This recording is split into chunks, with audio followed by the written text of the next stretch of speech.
Колку пари на општинските сметки му остави Лилиев на Папазов е прашањето кое си го поставуваат кочанчани по диаметрално спротивните изјави на поранешниот и актуелниот градоначалник. Како подсетување, набрзо по поразот Илиев објави дека на различни сметки оставил средства во износ од 63 милиони денари. Актуелниот градоначалник во рамките на отчетот 100 дена владење истакна дека со затечените средства на сметките можеле да се покријат одвај 1/3 од чинењето на проектот поплочување и уредување на градскиот парк и дека значајни средства се одлеваат по основ на наследени судски постапки и трошоци кои можеле да бидат избегнати.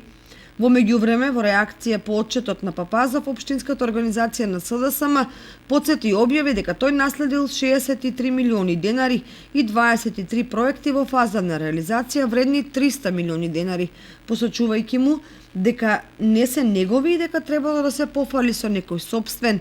Како некој може да стави линија што било до 31 октомври, а што потоа, според нелогичната логика, проектите што не се мој нека стојат, јас ке си туркам свој.